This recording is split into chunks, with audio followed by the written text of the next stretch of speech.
So viewers, as promised much earlier, we have stepped out of the studio to visit one of the leading lawyers in this country. He is a distinguished lawyer, and I'll be telling you slightly more about him in a few seconds. Why have we come here? To make sure that we get insights on the diverse careers as highlighted much earlier in the program.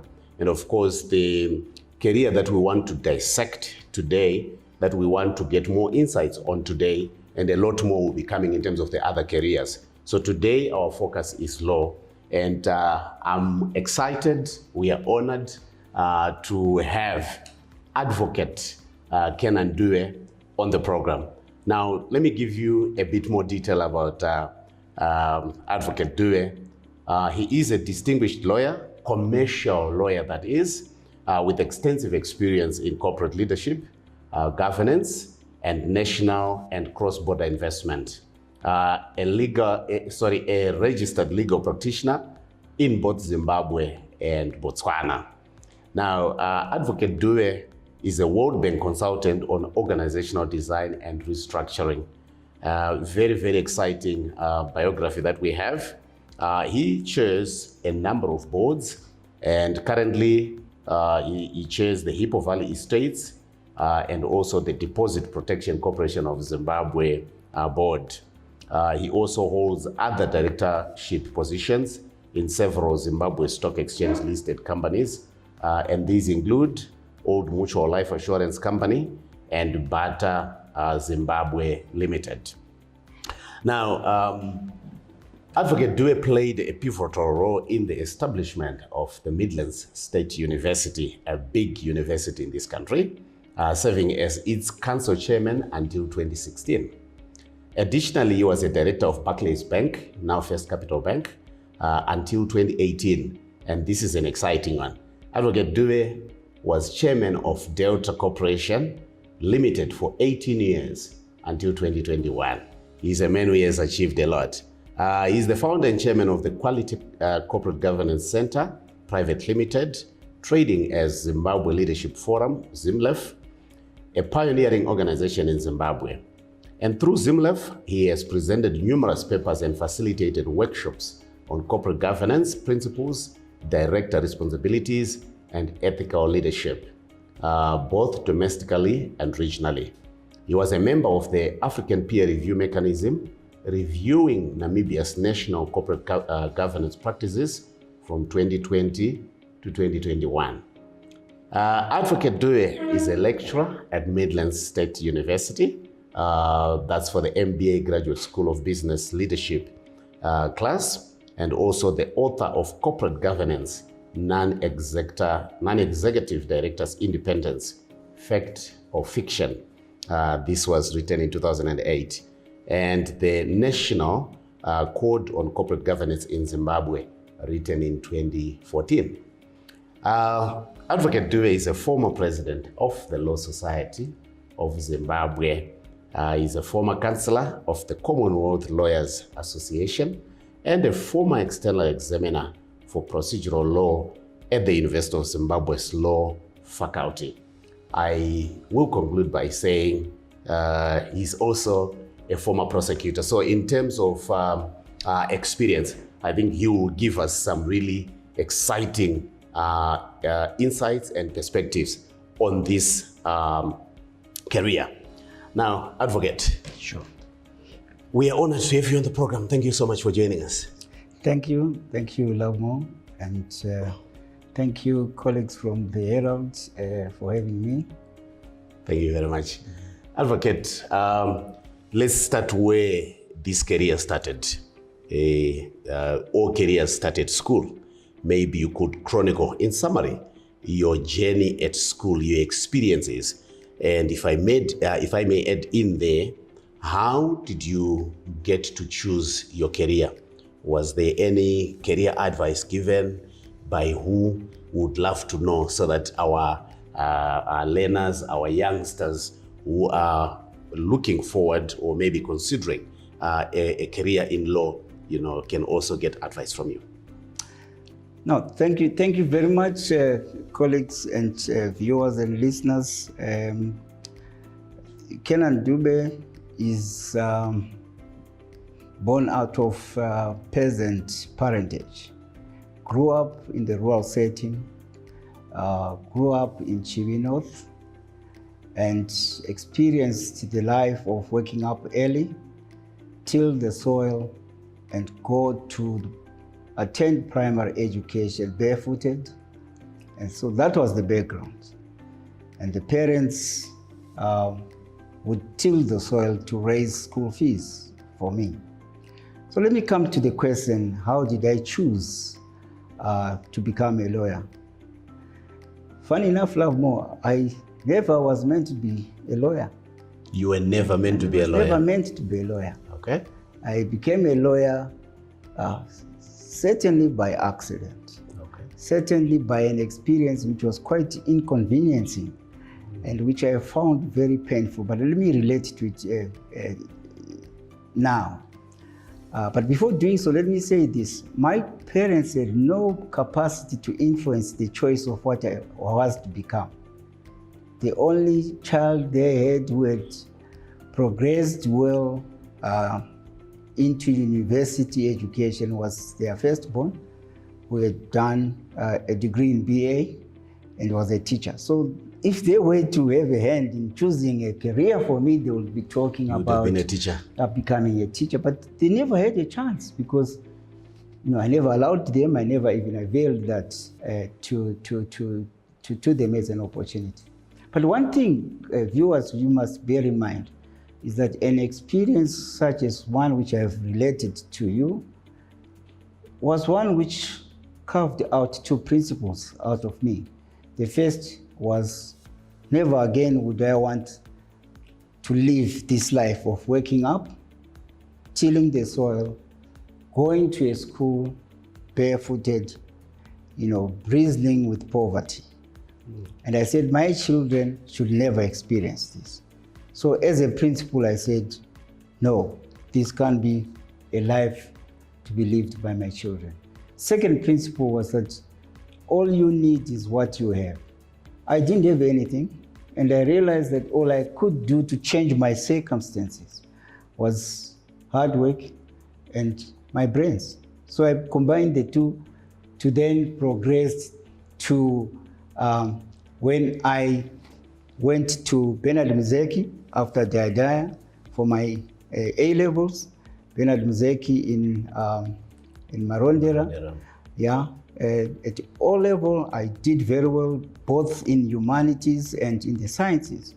So choice was not an issue. So I then decided to do maths, physics, and chemistry. And I was at Bernard Muzeki College. And I wanted to become an electrical engineer. Yeah, funny enough. Okay. And then I went to a lecture taught by some science teacher, and the chemistry lecture was on molecular theory of gases. And I just couldn't follow, and that was painful. And that really pushed me out of the sciences and ended up doing the humanities. So initially I was meant to become an engineer, and forced out of a painful experience to go into humanities.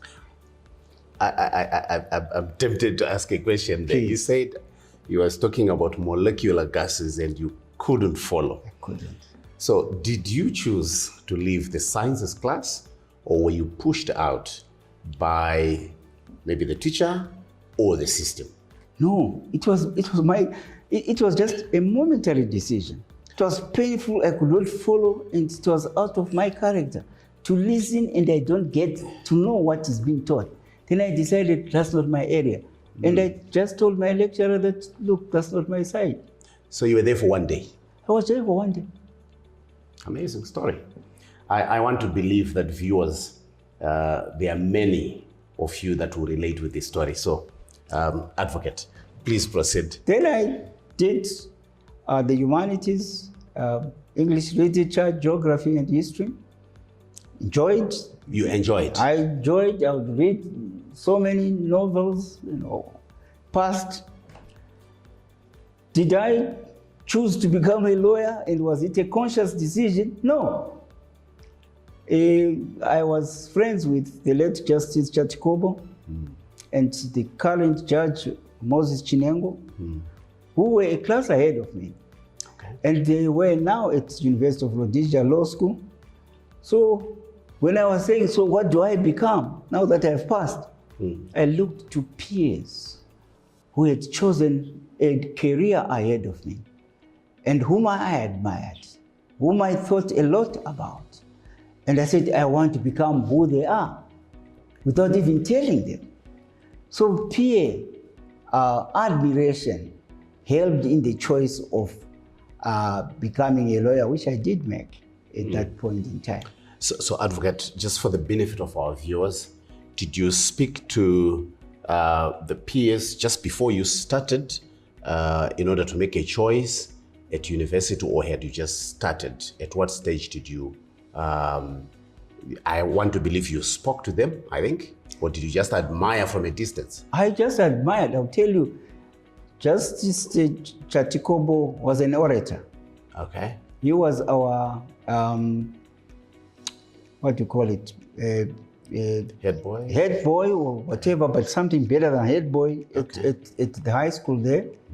So I just admired him as a person. Okay.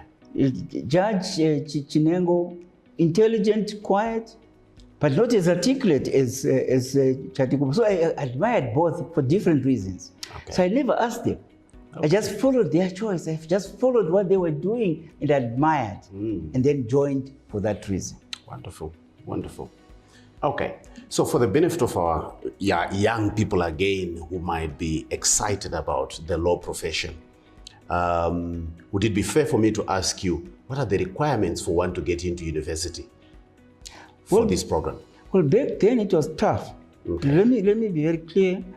You in a class of 47, I remember, we were only 7 blacks. 7 blacks. Yeah.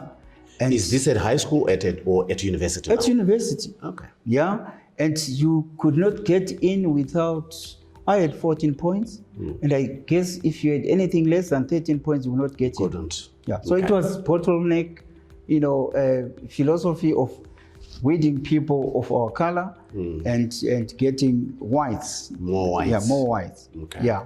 Okay. All right. But now I think things have relaxed. We now have got 3 law schools. Yeah, I think we've used it. We have MSU. We have Great Zimbabwe. Great Zimbabwe, yes. I'm not sure if Zego, the Ezekiel Guti, So we've got I think 4. the 4th one. Yeah, yes. 4 years. Yeah. Okay, wonderful. Wonderful. All right. Now, Advocate,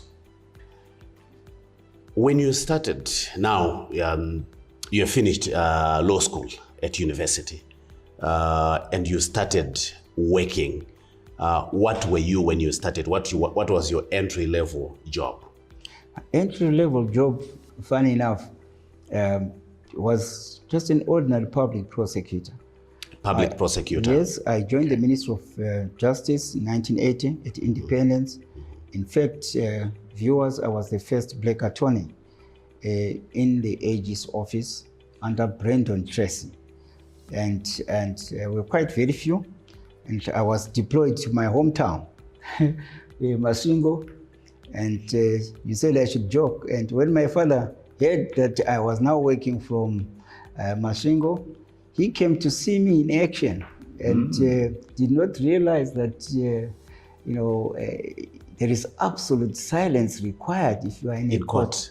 So when he saw me speaking English and he started whistling, joy, and he was ordered out. And he could not understand why he was ordered out when he was praising or singing in praise of a son who was doing wonders. And so that was my entry point, to answer your point. And just in case there's somebody thinking out there, because you just brought a word, attorney, as the first black attorney, people will be wondering, are there specializations after you have studied law? Are there different areas that one can pursue? I know that people can become much straight from law school, and the like. But what is an attorney, just for the benefit of our young viewers out there? Okay, viewers, young and old, before independence, the profession was divided into attorneys and advocates.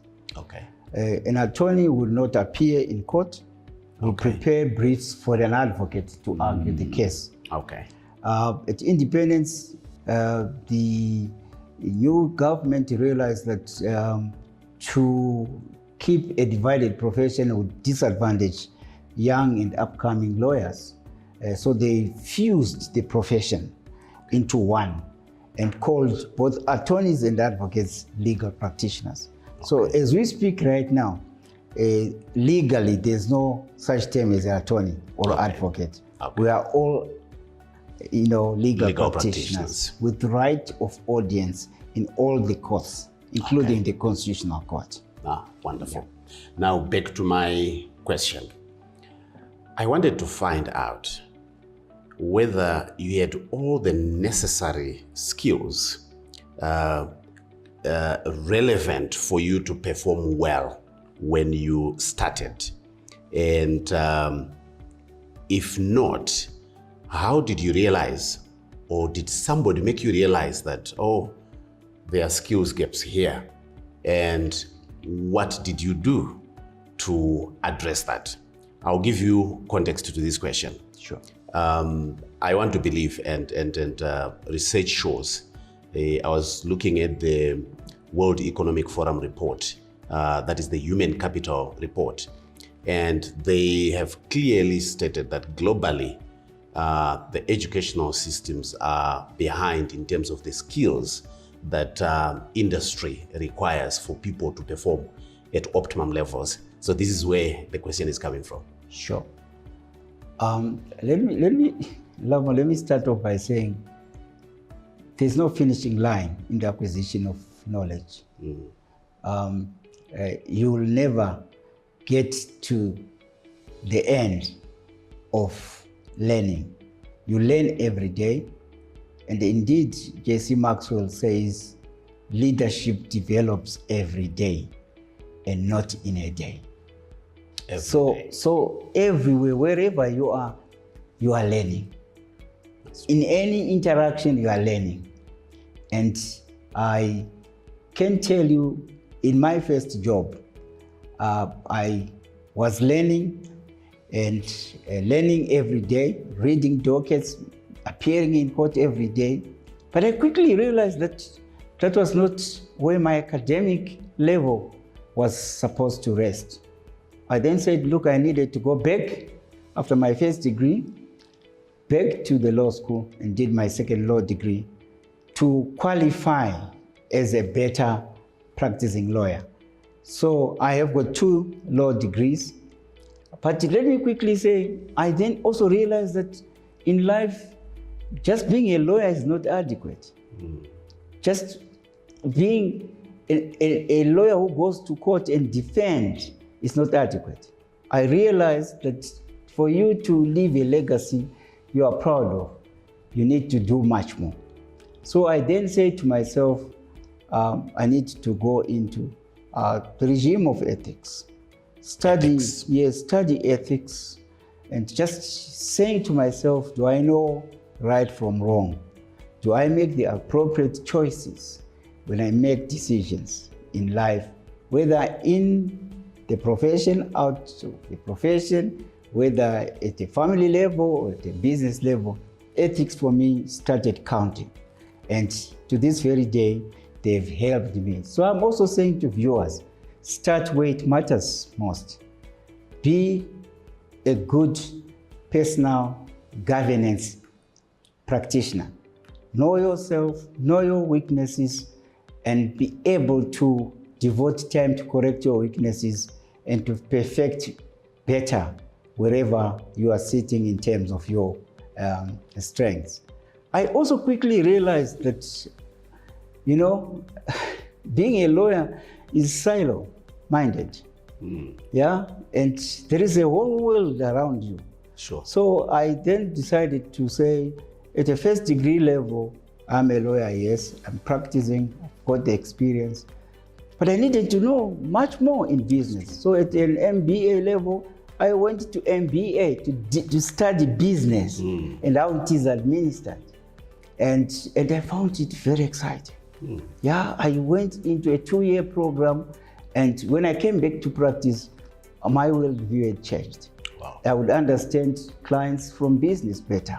And my message to you all listeners is that don't be following one channel way of looking at improving your academic qualifications. Be multifaceted. And then at doctoral level, which I've just completed, I then moved away from business and said, look, I want to focus on something different, leadership. Yeah, so my doctorate is on ethical leadership. Wow. How it impacts on success, the success you register in the corporates you lead. And that is what I've gone into research about. So in conclusion, I'm saying to viewers, don't, go for a master's in law, a doctorate in law, because you're learning the same discipline. Go into this discipline, that discipline, and at different levels, your worldview changes. The way you look around and evaluate situations improves. Diversity and inclusion makes you a better person. Excellent advice there coming from Advocate Dube, and congratulations on passing your doctorate. No, I haven't passed. I've just finished writing. Just finished, yes. Yeah. But I'm here to defend. Okay. Yes. But knowing you, we know it's done. So I want that encouragement. Yes. Wonderful. I like the advice, honestly, to get a 360-degree view of the world around you. Thank you very much for that advice, Advocate. Now let's move on to your early career experiences. Advocate, when young people are choosing careers, yes, you were fortunate to have peers that you knew, friends that you knew well, that you could look up to. But others will look at the internet, like in this age now, our kids, they spend so much time on the internet and they'll see things on the internet and imagine a career that they want simply by seeing what someone is doing, through the internet. Now, my question is, what you imagine will be happening in a career before you get in, and what then happens when you are in, probably just like in marriage, might differ. Sure. What was your greatest shock? All excited after completing law school, you're starting work. Did your expectations, or were they, did you get any shocks, whether culturally, whether in whatever form, but was there something that really shocked you when you started working? There were two shocks. Two shocks. Yeah. The first that, law is supposed to administer justice. And then when you lose a case which you believe you are representing the truth, and technicalities come to block the realization of the truth. And justice is defeated that way. That was one of my first shocks. And it related to a case where I was prosecuting, and the victim of a rape case was an old lady who would not tell it as it happened, if you see what I'm saying. To say, okay, what are the essential elements of rape? You have to prove penetration. Yeah. And for an old lady to say penetration, it was just taboo. It's just taboo. And then she kept on saying, "Akaita chitema kwandiri." And kuita chitema doesn't prove the element of the offense. And the accused was acquitted. Advocate, I've heard this story as a joke. Yes. You are saying literally. I experienced it. And Onam Kushi was the defense lawyer. I was the prosecutor, young from university. I couldn't believe it. Because of a technicality. Sad story. Yeah. And another one, which was cruel. I defended, lost a case, And the victim of, I won't tell you because it's a sensitive case, the victim of the case, the victim of the assault, let me say, met me at a hotel, and he knew that I was defending the accused who had assaulted him. So he went past me and came back. They said, "You are Kenan Dube." And his red eye was jutting out and looking at me. And I said, "Here I'm in danger." So I lied and said, "I am not Kenan Dube. Kenan Dube is my brother, twin brother. I am Martin Dube, the engineer." So he went, came back and said, no, you are Kenan Dube. And the guy was huge, and he was known to be violent and could even shoot. I said, "But why are you insisting?" So those are the hazards sometimes of choosing what you think is an interesting profession. I thought twice after that experience whether to continue or not in the legal profession. And looking now at this was really scary. It was. And we've got youngsters watching this program thinking, if this happens to me, or rather could be thinking, do I want to go into this career? How did you get the encouragement to continue? I then said, you know what? There is no choice without consequence. Okay. Right? I have chosen this career. These are some of the ugly consequences, but they are brighter and entertaining consequences. And these were yet to come. So I would win cases and I would celebrate, and I would win cases like one where I had raised a fee of 70,000. He doubled it because he was happy with the outcome. He had done a fantastic job. So that was an early shock, but which was, subdued by later moments of success which I experienced.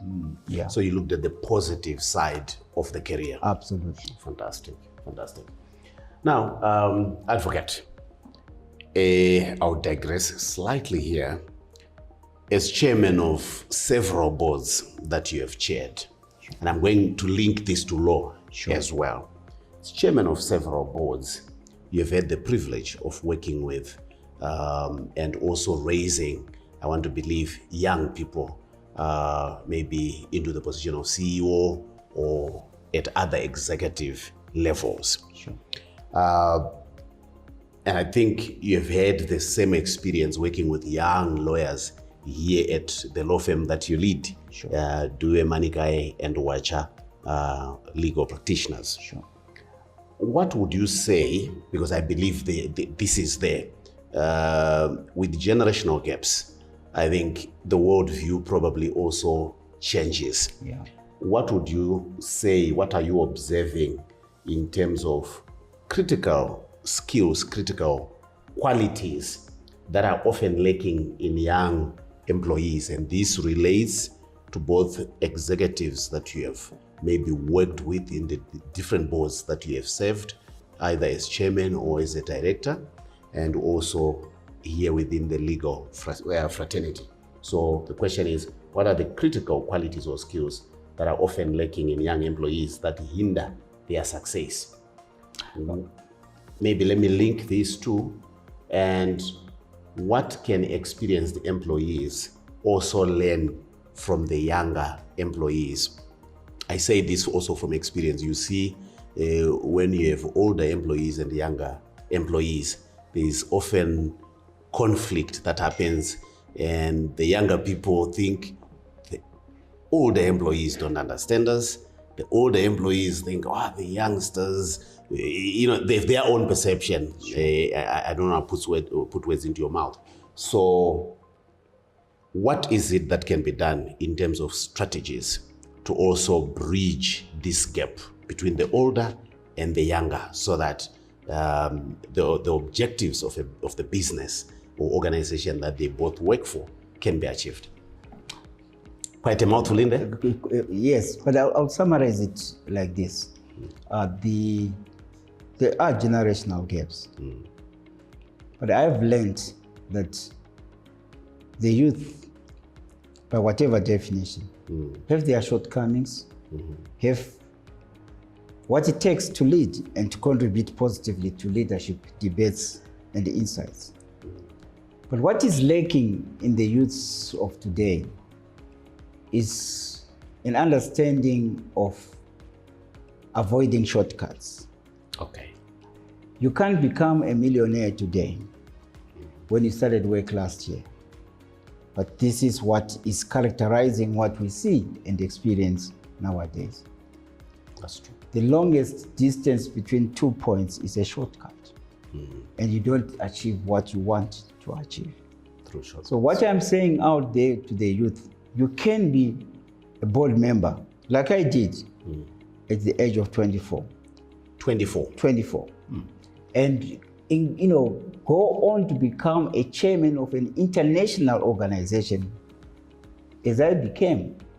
And the organization was HelpAge International at the age of 27.